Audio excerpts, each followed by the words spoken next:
Whiz. Yep, whenever you're ready. Good evening and welcome, everyone. My name is Ginger Olszewski, and it is my pleasure to welcome you to our evening with novelist Carla Damron, author of The Orchid Tattoo, here at our nonprofit Pat Conroy Literary Center. Carla is a social worker, advocate, and author whose last novel, The Stone Necklace, was published by Pat Conroy's Story River Books and won the 2017 Women's Fiction Writers Association Star Award for Best Novel, and was also selected as the One Community Big Read for Columbia, South Carolina. Carla is also the author of the Caleb Knowles mystery novels and has published numerous short stories, essays, and op-eds. She holds an MSW and an MFA. Her careers as a social worker and writer are intricately intertwined. All of her novels explore social issues like addiction, homelessness, mental illness, and human trafficking. Damron volunteers with the League of Women Voters, Sisters in Crime Palmetto Chapter, where she serves as president, and Mutual Aid Midlands. She lives with her husband, Jim Hussey, and their large family of spoiled rescue animals. Carla's newest novel, The Orchid Tattoo, was published in September and explores the dark world of human trafficking through interwoven perspectives. The Southern Literary Review had this to say in praise: "The pages of Carla Damron's The Orchid Tattoo whiz by so fast, so easily, I have to say it is one of the best nail-biters I've read in a while. Not only that, this well-crafted thriller features a smart, likable hospital social worker, Georgia Thayer, as protagonist. She is pitted against the human trafficking ring. In short, The Orchid Tattoo is a great read with a social message."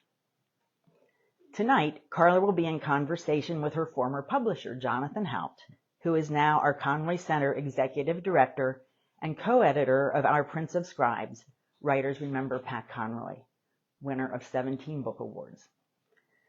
Books will be available for sale and signing after their conversation. Please join me in welcoming Carla and Jonathan.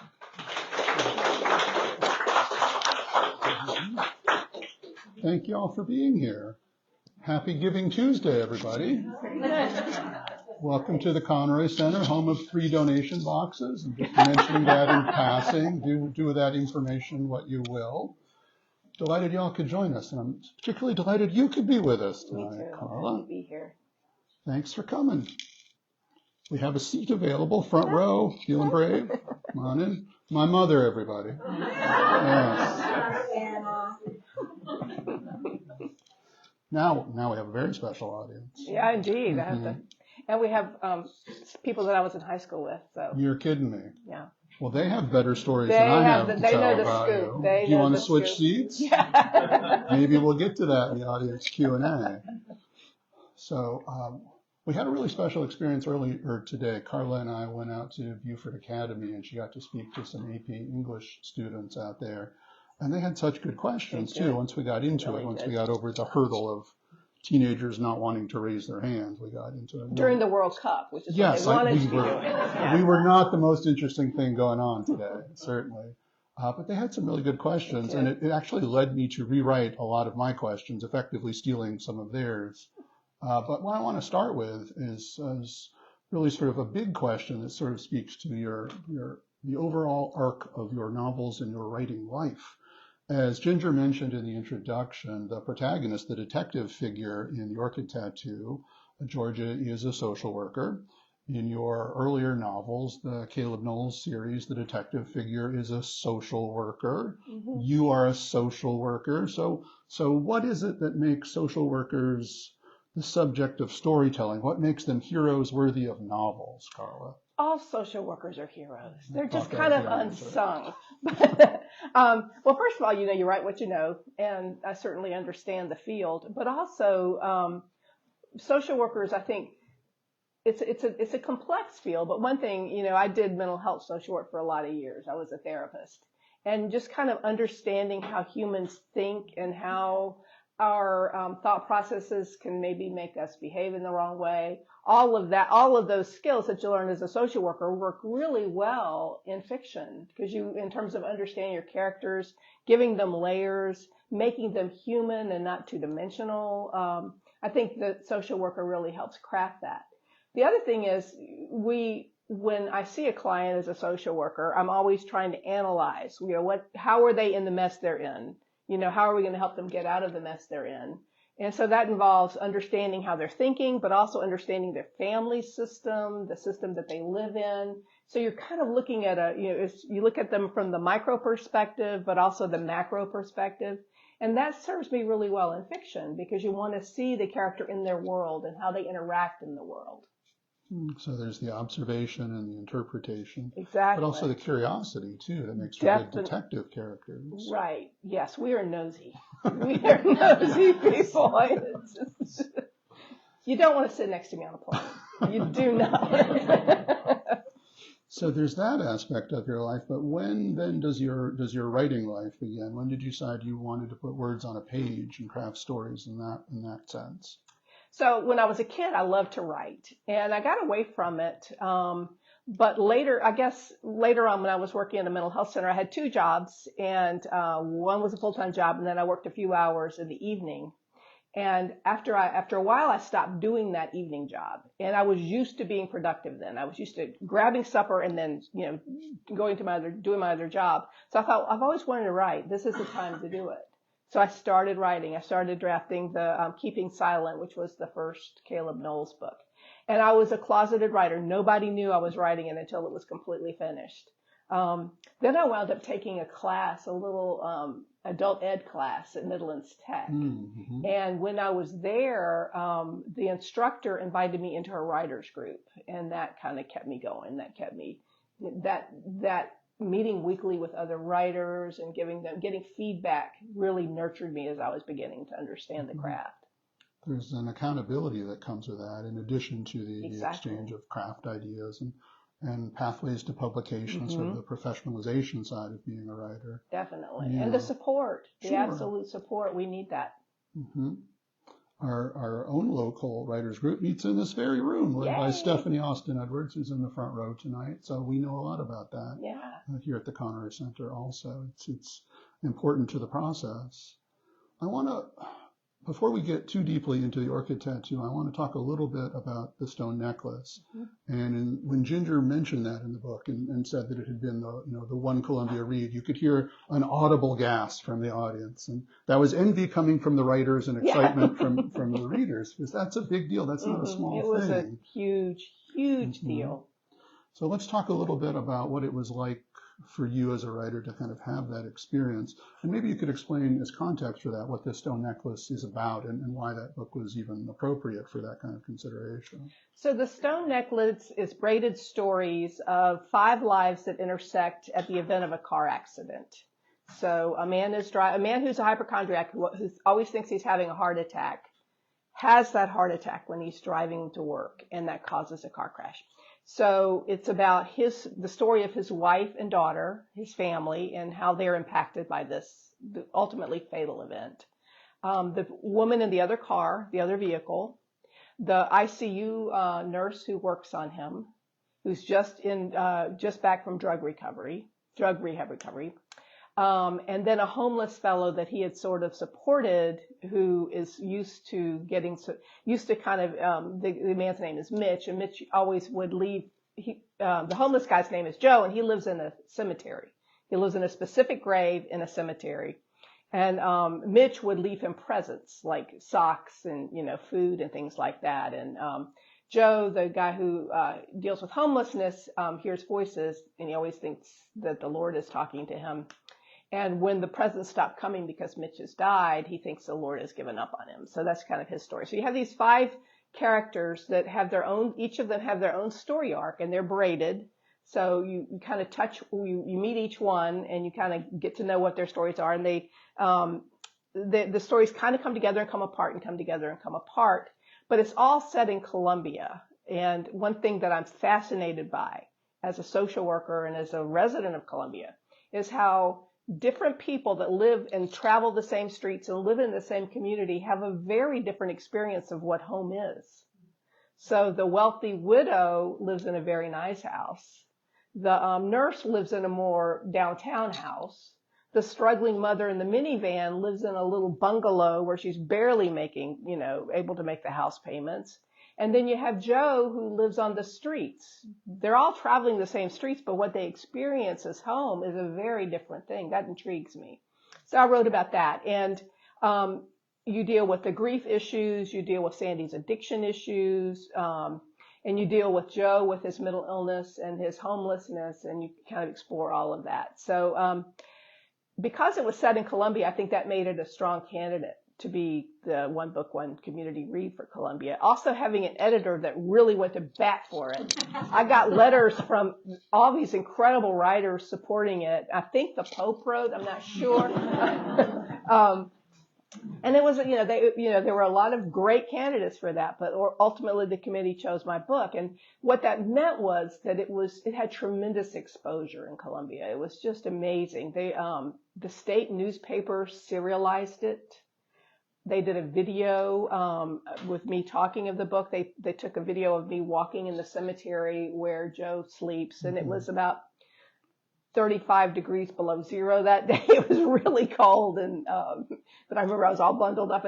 So the first day that the first chapter appeared in the state newspaper, I opened the newspaper, and there is the ugliest picture of me ever taken on the front page. On the front page, below the fold, on the front page, and it's like, it was so. And then you could actually read the first chapter, and it was really amazing to think that people that don't normally get books, that get a newspaper, are reading my work. And then the second part of that was, what if they don't like it? I live here.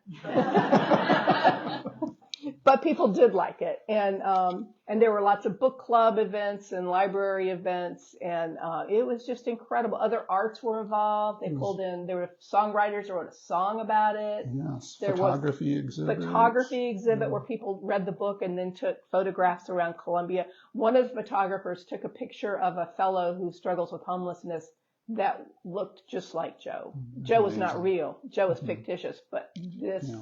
I will never forget that. It was just really powerful. So having other artists, kind of taking your work and using their art to celebrate it, it was just magical. It really was. The whole thing was just terrific. And I'm just really pleased. And I'm so pleased that so many people read it. And readers, talked about how, that have dealt with grief themselves, talked about how it kind of affected them. And I wanted that. I wanted it to be authentic, but also maybe touch people in a way that would be healing. And so it was really pretty magical.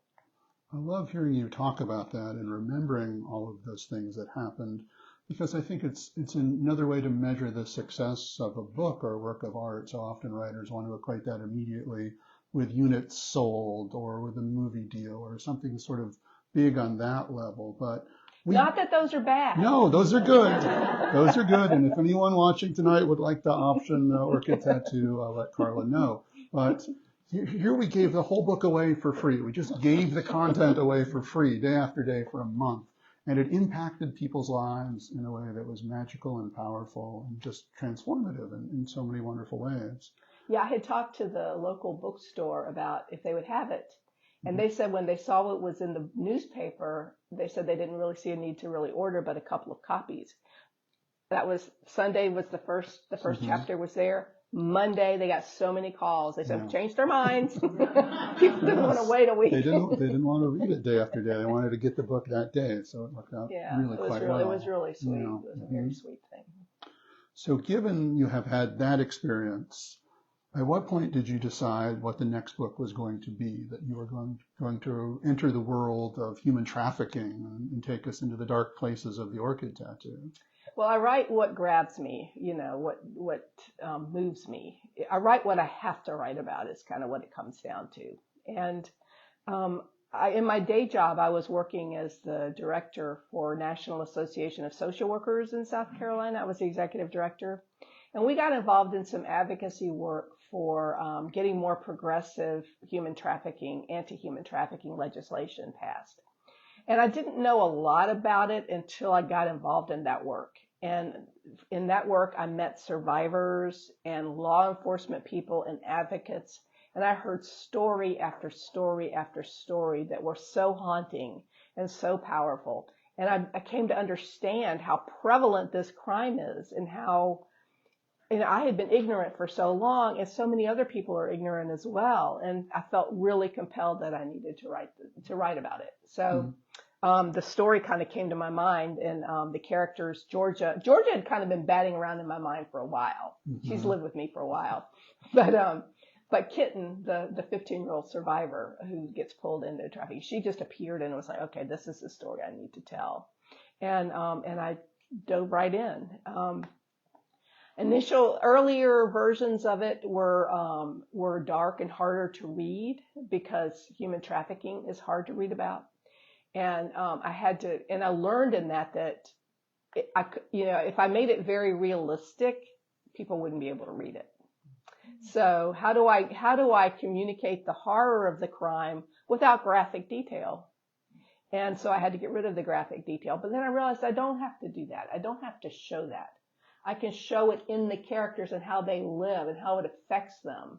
When you see the wounds, you understand what happens without having to see it, on the page. That was really important because early on when we were trying to find a publisher for it, some of the editors would be mothers, and they'd say, I just can't read this, I'm a mother. I'm like, mothers are exactly who I want to read this, so I need to make it palatable for them. And so that's what I had to do in my revision process. There seem to be two camps among the reviews and the reader responses. Those who say, like the review that Ginger quoted, that it's fast-paced and it's a page-turner. It's definitely that. But there are also those responses in Goodreads where people say, well, I had to put it down for a few days because it got a little intense. I wanted to know what happened, but I didn't think I could kind of take it in that moment. Right. And I think both of those are praising reviews, actually, that you're so committed to these characters that you care about them, that you either feel you need to see them through in that moment, or you need to step away because that's you, but you get back to them. You want to return you want to see what happens. Well, yeah. You just kind of hope the reader trusts me to not be too awful to them. And I think what you've described about how to handle the more graphic details, to kind of write around them, write the bookend moment, so we see people entering into the situation and we see the impact on them afterwards without having to be in the room when it happens, if you will, is really well handled. It's really well done repeatedly. It took a lot of rewrites to get to that. I think people have, an idea of what human trafficking is, but not a complete idea. And they sort of assume it's like the movie Taken, for example, where somebody is abducted, thrown into the back of a vehicle, escorted out of the country secretly, and now they're in a bad situation somewhere else. But there are many more variations on this than just that moment. And you cover them quite well in this. So would you talk a little bit about, what human trafficking really is, what it looks like? Yeah, so Kitten's story is a very typical story. Kitten is 15 years old, and she is in the foster care system. And she's not happy in her foster care placement. She doesn't feel loved. She doesn't feel connected. She feels abandoned by her family. And she's at the ballpark with her brother. Her brother's playing ball, and she's watching him. And an older teen starts talking to her. And at first she's a little cautious about him, but he's so nice, and he's so sweet, and he's so complimentary. And then he says, well, when are you coming back? And she tells him when she's coming back. And so he meets her again, and he starts talking to her and being very just loving to her and complimenting her and making her feel good. And often gives her presents and things like that. And she thinks she has a boyfriend. And she doesn't have a boyfriend. She's being groomed. And then he says, I'm going to take you away. You're in a terrible situation. I'm going to take you away. You're going to come away and live with me. And later on, we'll get your brother out of foster care too. And so she believes him, and then she gets swept into the world of human traffickers. That is not an uncommon story. 70% of kids that wind up in victims of human trafficking are survivors of the foster care system. Well, why is that? Why do you think? They're not monitored. Sometimes they don't have good, close relationships with the foster parents. They don't feel loved and supported. They're looking for love and support, They're highly vulnerable, and they're the perfect target for people grooming and looking for trafficking victims. So that's kind of her story. And then there are other, my bad guy is multi-talented. So he has that kind of trafficking going on, but he also has labor trafficking going on. He has farms where he's brought in people from other countries, and they're working in horrific situations, not being paid. They're scared to go report. They're scared to go to law enforcement. They're worried they'll get deported or be arrested or things like that. They're kind of held captive and forced to work ungodly hours. That is not an uncommon story. There's a massage parlor where it's the same thing. The girls are not really allowed to leave. They're forced to work whatever hours they decide to work.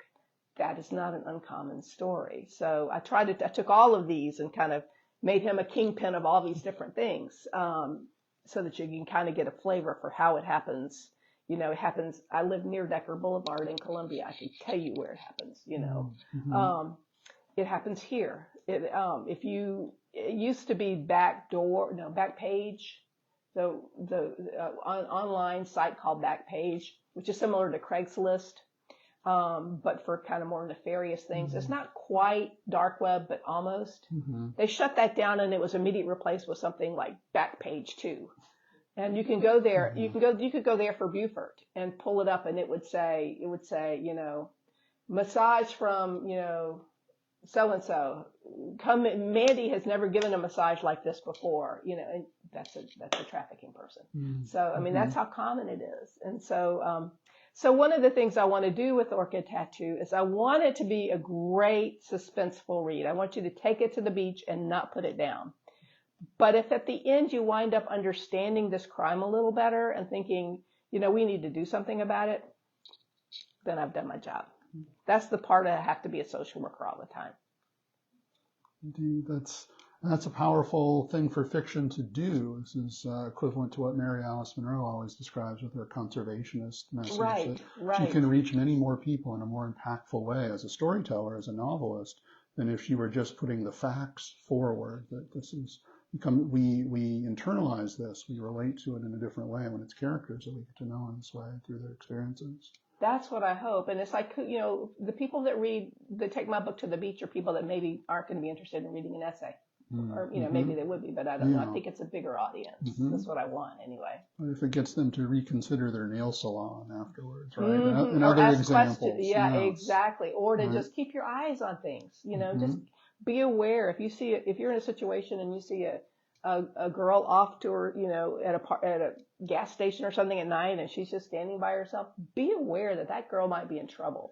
And, you know, if you don't have to help, you can just call law enforcement. And I know where I live, if you call law enforcement and say, I don't know if there's anything going on or not, but there's a girl by herself and she just doesn't look right, they will gladly come and talk to her. They will gladly do that. And if it's nothing, yay. If it's something, even better. You know, they're in a position to help. So. Just kind of being aware, looking out for the vulnerable ones that need us to look out for them.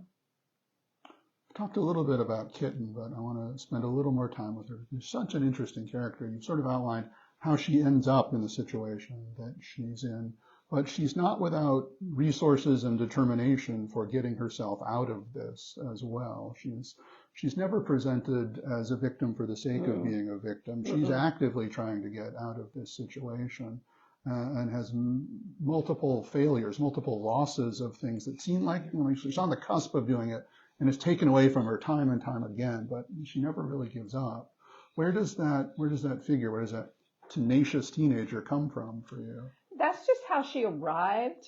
And, you know, writers are weird, and these characters are very real to me. And so, but to me, she was never going to be passive. She was always going to be, I've got to get out of this. I've got to get out of this. I'm going to find a way. You know, there's got to be a way. And it's not easy, and it takes time, and it takes help and support. But that keeps her from getting further damaged. Because I think if you don't have that, if you just say, oh, this is what my life is going to be, then what we see a lot with these trafficking victims is that's when they start using drugs and things like that to have a temporary escape. She doesn't do that. She's looking at the big picture. There's going to be a way. I've just got to figure it out. Yeah. The counterpoint to that for me is Lillian, who has gone from being victim to victimizer in her way, who's realized she's not going to get out of this situation, so how can she work it to her advantage as well? Exactly. And we didn't get a chance to talk about that with the students this afternoon, so I'd love to do that now and hear where Lillian comes from for you. Yeah, Lillian just arrived one day. She drove up in her car, and I knew exactly I knew who she was. And Lillian's story is she was a runaway, and she also came from a pretty dysfunctional family. And she gets kind of picked up off the streets by someone and who offers her a place to be, an apartment, with heat and food, and she's willing to do what she needs to do to survive. So she goes along with that, and then she's sort of offered as a gift to the head trafficker, and she stays with him. She's trapped, and she knows she's trapped, but she kind of looks at the situation and figures out how to make the best out of it. Oh, if I do these things, he gives me nice things. If I want even nicer things, what do I need to do? And then she's a little calculating.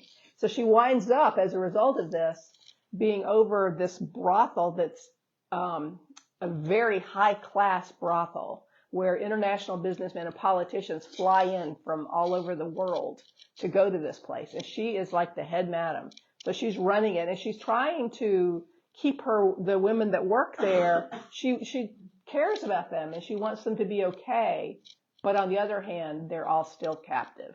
And if you disobey the rules, so she winds up having a bit of a metamorphosis as the story goes on. Yeah, and we will be protective of spoilers in regards to that. But her story arc is fascinating to me. The character is fascinating, and then the outcome is surprising, but it's a well-earned twist as presented. Let's describe it that way. I wanted to, initially I was thinking about the woman Ghislaine Maxwell and because I'm just morbidly fascinated that she got so swept up into helping Jeffrey Epstein the way she did.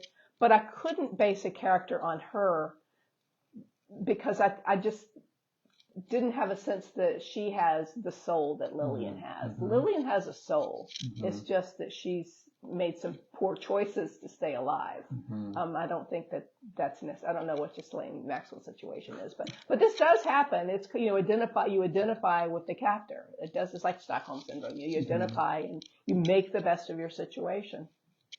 What was the term you used this afternoon? Trauma bonding? Trauma bonding. Mm-hmm. Trauma bonding. One of the things we've learned is that so if a survivor is escaping, getting away from the traffickers, sometimes it's really tricky. They'll go right back to them because to them that's their daddy, that's their boyfriend, that's their and so they have this weird kind of very unhealthy bond. It's called trauma bond. Mm-hmm. And so the caretakers know to not say bad things about the trafficker. You don't do that because you'll just get them angry. So, mm-hmm. You've got to, it takes a really long time to emotionally pull them away and help them understand, mm-hmm. What they really did experience, that they were enslaved essentially. Mm-hmm. Yeah. Lillian and Kitten are both point of view characters, but they're third person close, as you write it, and you handle that very well. Georgia, your central protagonist, is first person, and you go a little more deeply into her head, which is a fascinating place to be. So I'm wondering about your decision to write it in that way. In first person? Yeah. Well, one, because I felt like I needed to climb really closely in her head, because mm-hmm. Georgia has mental illness and she hears voices. And I thought that in the first person that would be a little more resonant, mm-hmm. And I wanted the reader to have that experience. This was an issue, whether or not to let Georgia have this mental illness, and hear these voices. Maybe I shouldn't have, some thought maybe it was a distraction. I felt like it was important because in crime fiction, in mysteries, we as mystery writers have done a disservice to people with mental illness. We tend to stereotype them. How many times have you read a mystery where the killer turned out to be some kind of psychotic, homicidal maniac? That's not fair. That's not fair to folks with mental. You don't read that about people with heart disease. It's a psychotic heart patient, a psychopathic heart patient. So I wanted to have a character that had mental illness, but is functional, is working, is living her life. The mental illness doesn't define her. It's just a part of who she is. I wanted people that have mental illness to have a hero. I feel like that's fine. I feel like that's needed. And Georgia kind of came that way. She's an odd bird. She's quirky, but she's smart and smart-mouthed. And the voices wound up to be a pretty important plot point later on. Absolutely. It's handled in a really beautiful way. She's sort of hearing three voices who are kind of her inner critics. They're not really on her side very often. And again, we'll be protective of spoilers. And by the end, there's a fourth voice that's very much on her side. And it becomes almost like a superpower in the way that it's presented. Right. It is essential to who that character is and the solution, the outcome of the novel as well. Yeah, it's interesting because, I've worked with people that have mental illness, and sometimes if the voices are pleasant, they don't want them to go away, and that's a hard issue. It's a hard thing to deal with. And hers is not, she's on medication, but it takes care of a lot of her symptoms, but that symptom will not stop. So we definitely want to save time for questions, but I've got a few more. So again, this is like your 5 to 8 minute warning to be thinking about what you too would like to ask Carla. You've partnered with a nonprofit for this book, and that brings us to some items we have available for sale tonight as well. Yeah. But would you tell us a little bit about what Doors for Freedom is, where they're based, what they do? Yeah, so because I want to make sure that as a novelist I never make money, I've partnered with this organization called Doors to Freedom, and they're in Summerville, South Carolina, and they work with survivors of trafficking, and they provide shelter, counseling, rehab, occupational therapy, regular therapy, to help these women kind of get back on their feet. And it's an involved thing. This is not something that you go for 6 months and you're fine. This is an involved, intensive program. And the women make bracelets. I'm wearing one now. They make bracelets. They sell them. They get 100% of the money for selling these. They're little copper and silver or metal bracelets with words on them. This one says compassion. Some say hope and things like that. And that's kind of their cottage industry. And so in addition to donating some of my royalties, they're sending me their bracelets and I'm selling them at events for them. And I'm just a pass-through. Everything goes straight to them. And I'm using it sort of as a platform to talk about what they do. There are other organizations like that are doing stellar work, and I just think they need to be celebrated. They need funding because it's hard work. But I'm so excited that they're there, and there's more and more of them coming because they're so needed. Sounds like a wonderful organization and South Carolina based as well. So yeah, exactly. All the more reason to just support Doors to Freedom. Google it and you can see some of the stuff they're doing. These are called her bracelets, HER. Yeah. Mm-hmm. So let's circle back to a couple of questions from our students earlier today, because they got really interested in your writing process as well, and the idea of being a writer and what that looks like, particularly for somebody who has another profession as well. So would you talk a little bit about how, when, where you write, what makes it possible in your day? Yeah, so I've always, since I started writing, it's always been a part of my life. And even if I can't sit down and at the computer, it's important to just keep it in my brain, keep the story in my brain, keep the characters in my brain. I'll wake up in the middle of the night and I'll say, what if this happens?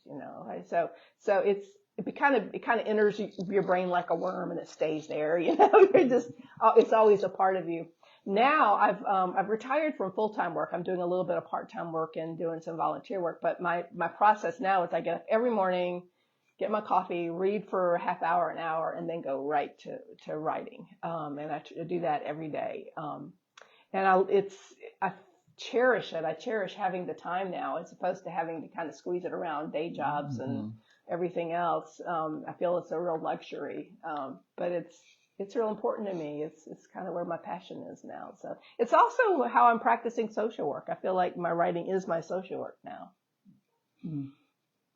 I've said that about Pat as well, that he was only a teacher in the classroom since that word for 3 years, but he realized that what he could do on the page was a form of teaching in its way, and would reach many more people than a classroom full of students as well. So to find that outlet for who you are and give it another life in this way, I think is a really powerful message too. Yeah, it means a lot to me. It's important.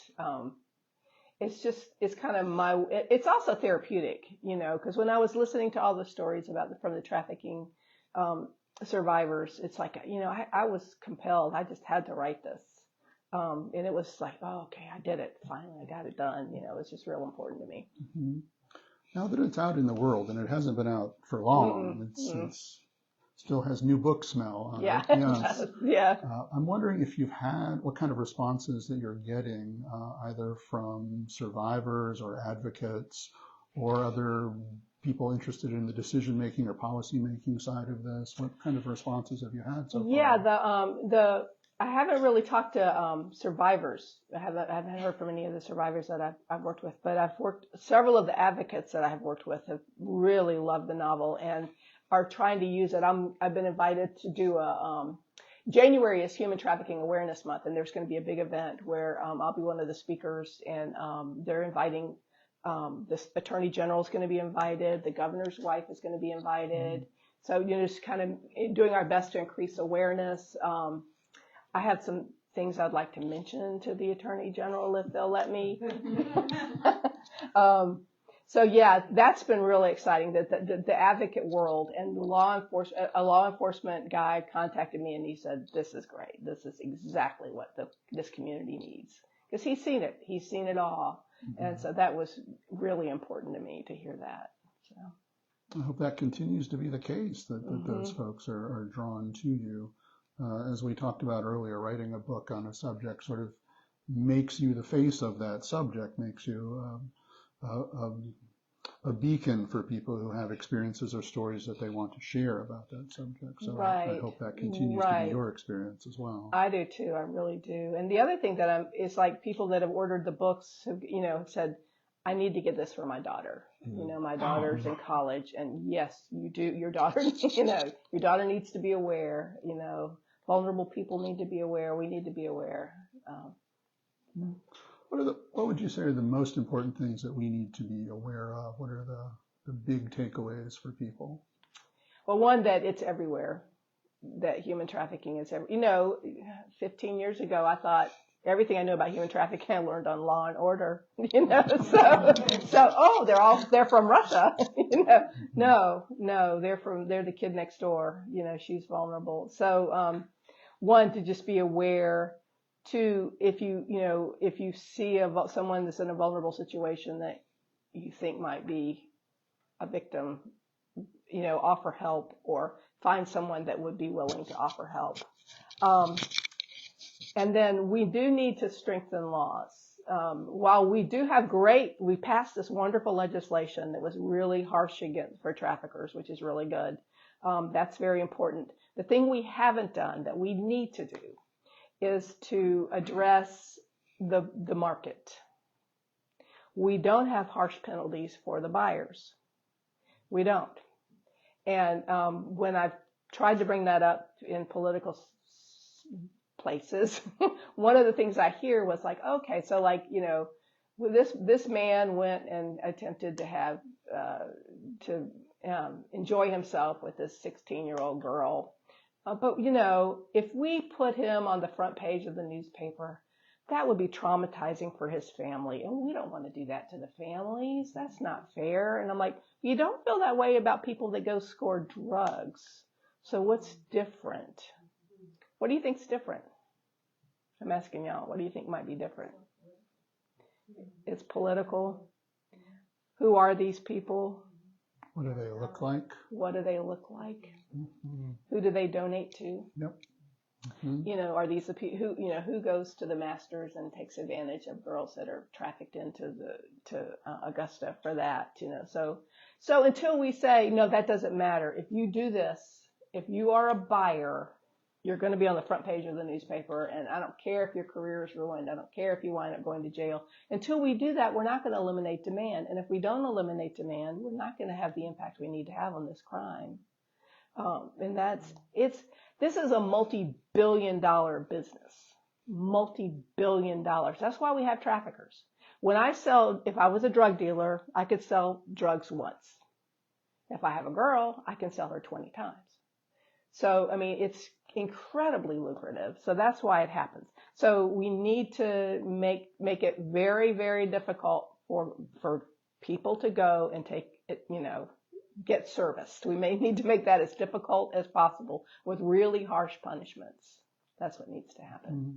But I don't rule the world yet. But when I do. Yes. Mm-hmm. Give it time. Day's not over yet. But yeah, that's kind of our next thing. Mm-hmm. And that needs to happen worldwide.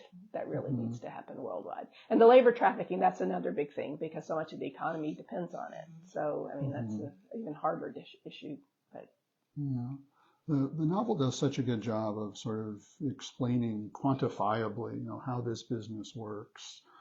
Particularly the scenes at the Orchid estate as well, where we can see who these men are, who these girls are, what is allowed and what isn't allowed. And almost anything is allowed, really, for the right price. Mm-hmm. And once you understand that financial side of it, then it becomes obvious who can participate in this world and who can't. Right. And that changes things pretty significantly when you think about how the laws are applied and to whom. Exactly. Exactly. Mm-hmm.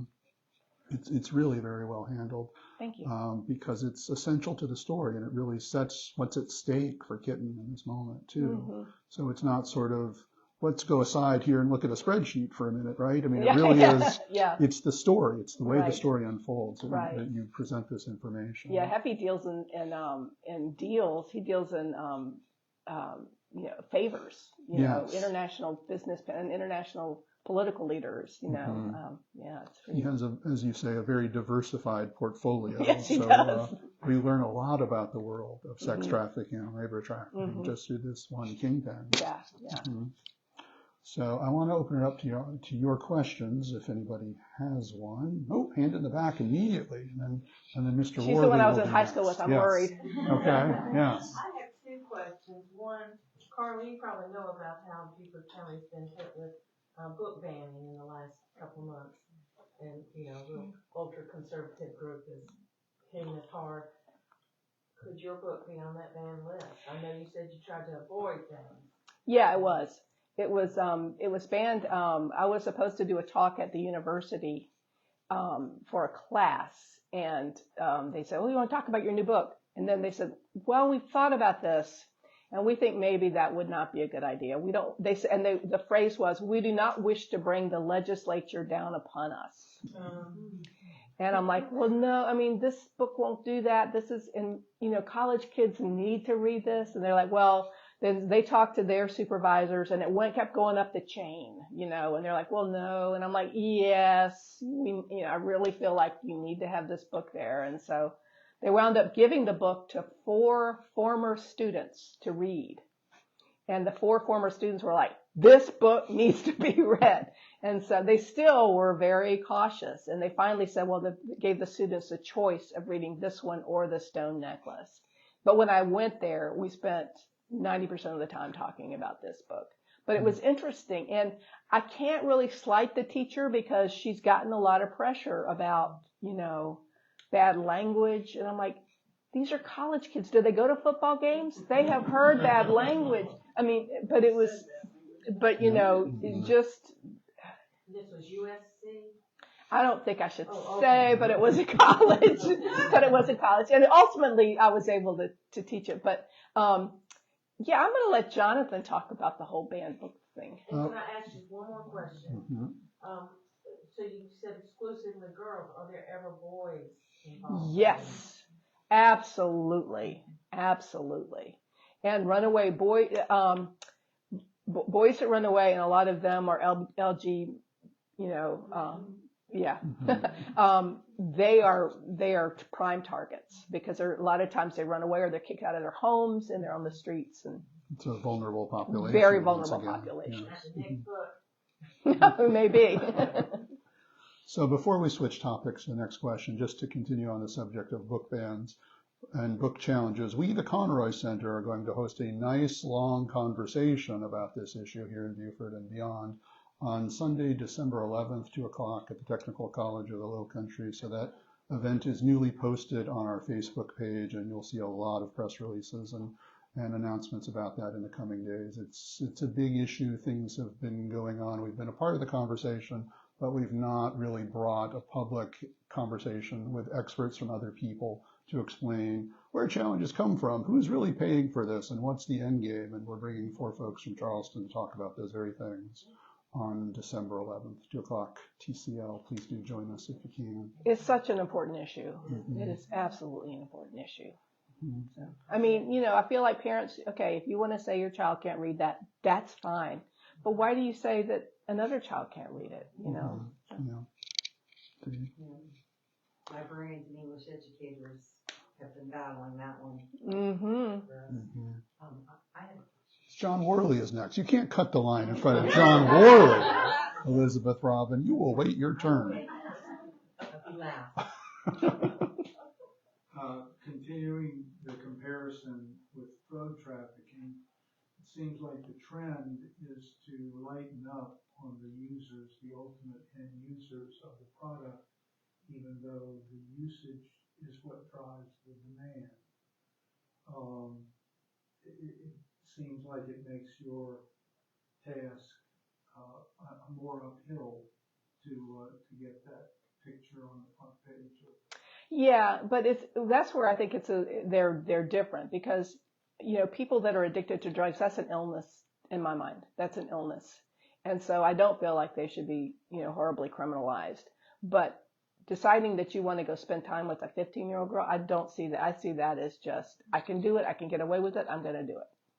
And I can commit this crime because, you know, the laws don't really affect me, you know, so that's a different kind of thing. But it is an issue.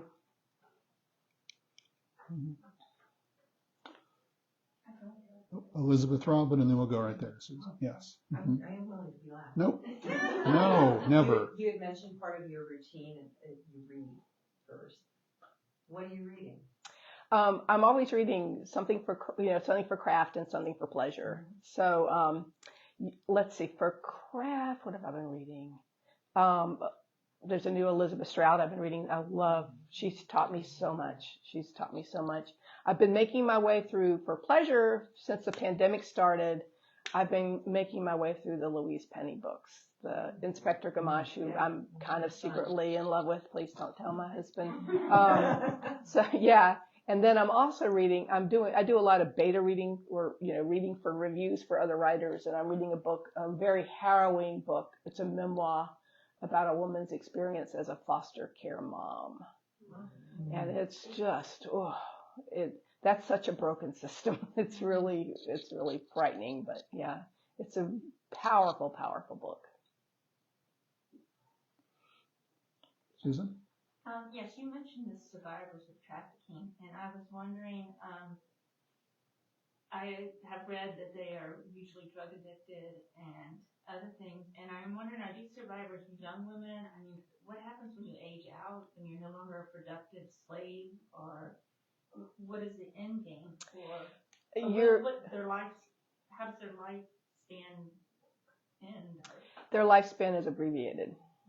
And it's usually related to drug use if they're not pulled out, if they don't get out, if they don't escape that life, it's a short life. Sadly. Yeah. Stephanie? So, you know, all authors are just dying to have their book made into a movie or a television series. Mm-hmm. But I got to say, from what you're hearing, this is ripe for it. And I do believe that once it hits that level, all these naysayers, like, they flip because it becomes popular in the culture, and they can't go against that for some reason. They can do it in their little tiny groups wherever they are. Have you been approached by Hollywood yet? Oh, please let that happen. That would be awesome. But no, I have not. Okay, but it is. I think of Tyne Daly in Judging Amy. Oh, she's awesome. She was awesome, and I had actually, well, I didn't work with her. My husband at the time worked with her on Broadway, and so I got to know her during that time. But I thought they took the profession of the social worker, juxtaposed it against the daughter who was the judge, And they did a beautiful job of it, but this would go so much further because it would stick to one subject rather than jumping to every subject that's out there. Yeah, and that was a really realistic portrayal of social work, and I really appreciated that. It was nice to see. Yeah. Okay. Well, But yeah, it's please, coming. I have a yeah. feeling it's coming. Okay, all right. Put that out in the universe. She I'd be did. very happy. Yeah, we're manifesting it right now. Yes. Any other audience questions? I have one in the back. Janet, yes. Not a question. I just want to let everybody know Carla will be here for Book Sandwiched In this year. In January. I think it's January 30th, which is noontime at the university, free and open. And so if you've been moved by her story, please encourage people to come. Oh yeah, please. I would hate to be there by myself. Well, you won't be. You will not be. No, Book Sandwiched In is an incredible program here in Beaufort. Yeah, I'm so excited. Congratulations. And I get to on come being back here, selected. so I'm always happy to do that. Yeah. Yeah. I have a little question. It's a little off topic, but not 100%. We'll allow it. And it's about Carla. Yes. So you've written other books on other topics like addiction or homelessness or whatever. Can you just tell me the titles and the themes of those others? Okay, so the Stone Necklace has homelessness in it. Okay. The 3 Caleb Knowles books are Keeping Silent, Spider Blue, that's one about drugs, and Death in Zooville, which is about a homeless village. And Caleb, there's a 4th Caleb book that's coming out, I think, next year. It deals with race riots and racism and the racial issues in the South. So the name of that, thus far, the name of it is Justice Be Done, which is something Clementa Pinckney said. And yeah, there's a little tribute to Clementa in there. So. Have you missed Caleb while working on these other 2 books, or have you been sort All of right, quietly? this is how, waking- this is how mentally ill being a writer is. I hadn't done a Caleb in forever. I had a dream that was the most vivid dream that was a scene in a Caleb Knowles book that I woke up and I said, okay, I have to write that. I have to write that book. And that started. He wants back out. He was like, Carla. Yes. don't forget about My me. turn. Yeah. So, yeah.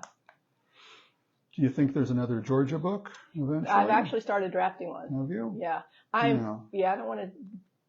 Yeah, I just kind of want to see what happens to these characters later.